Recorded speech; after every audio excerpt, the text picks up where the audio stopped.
Morning बच्चों हमने हिंदी 1 में संज्ञा पढ़ा, सर्वनाम पढ़ा। संज्ञा किसी व्यक्ति, वस्तु, स्थान तथा भाव के नाम को संज्ञा कहते हैं। संज्ञा 5 प्रकार की होती है: व्यक्तिवाचक, जातिवाचक, भाववाचक, पदार्थवाचक और समूहवाचक। फिर हमने सर्वनाम पढ़ा। सर्वनाम संज्ञा के स्थान पर प्रयोग किए जाने वाले शब्दों को सर्वनाम कहते हैं। पुरुषवाचक सर्वनाम, संबंधवाचक सर्वनाम, निश्चयवाचक सर्वनाम, अनिश्चयवाचक सर्वनाम, प्रश्नवाचक सर्वनाम और निजवाचक सर्वनाम। बच्चों, इसके बाद हम विशेषण पर आते हैं। विशेषण किसे कहते हैं? संज्ञा या सर्वनाम की विशेषता बताने वाले शब्दों को विशेषण कहते हैं। संज्ञा या सर्वनाम की विशेषता बताने वाले शब्दों को विशेषण कहते हैं। और विशेषण शब्द जिस शब्द की विशेषता बताते हैं उसे विशेष्य कहते हैं। विशेषण 4 प्रकार के होते हैं: गुणवाचक विशेषण, संख्यावाचक विशेषण, परिमाणवाचक विशेषण और सार्वनामिक विशेषण। गुणवाचक विशेषण जो शब्द संज्ञा या सर्वनाम के गुण, दोष, दशा, अवस्था, आकार, स्वाद आदि का बोध कराते हैं उसे गुणवाचक विशेषण कहते हैं। जैसे यह लड़का बुद्धिमान है, इसमें लड़के की विशेषता बुद्धिमान है।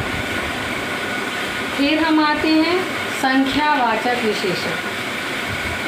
जो विशेषण संज्ञा या सर्वनाम की संख्या का बोध कराते हैं उसे हम संख्यावाचक विशेषण कहते हैं। जैसे सभा में हजारों लोग उपस्थित थे। यह हजारों शब्द भीड़ की संख्या बता रहा है।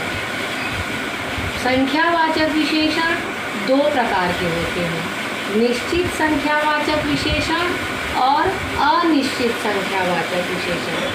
निश्चित संख्यावाचक संज्ञा या सर्वनाम की निश्चित संख्या का बोध कराते हैं। जैसे राम के पास 500 रुपये हैं। अनिश्चित संख्यावाचक विशेषण संज्ञा या सर्वनाम की निश्चित संख्या का बोध नहीं कराते हैं। जैसे मुझे कुछ रुपए दे दो। फिर बच्चों हम आते हैं परिमाणवाचक विशेषण। जो शब्द संज्ञा या सर्वनाम के माप तौल का बोध कराते हैं उसे परिमाणवाचक विशेषण कहते हैं। जैसे थोड़ी चीनी, 2 किलो मिठाई, 5 किलो आलू आदि।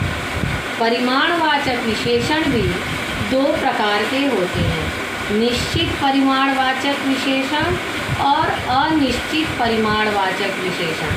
निश्चित परिमाणवाचक विशेषण निश्चित मात्रा का बोध कराते हैं। जैसे 2 बाल्टी पानी, 5 किलो आलू। अनिश्चित परिमाणवाचक विशेषण जो संज्ञा या सर्वनाम की निश्चित मात्रा का बोध नहीं कराते हैं। जैसे मुझे थोड़ा भोजन दे दो, बाजार से कुछ सामान लाओ। सार्वनामिक विशेषण जब सर्वनाम शब्द संज्ञा से ठीक पहले आकर उसकी विशेषता बताता है उसे सार्वनामिक विशेषण कहते हैं। जैसे किसी विद्यार्थी ने यह मेज तोड़ दी। मेज शब्द संज्ञा है, उसके पहले यह सर्वनाम शब्द आया है तो यह सार्वनामिक विशेषण है।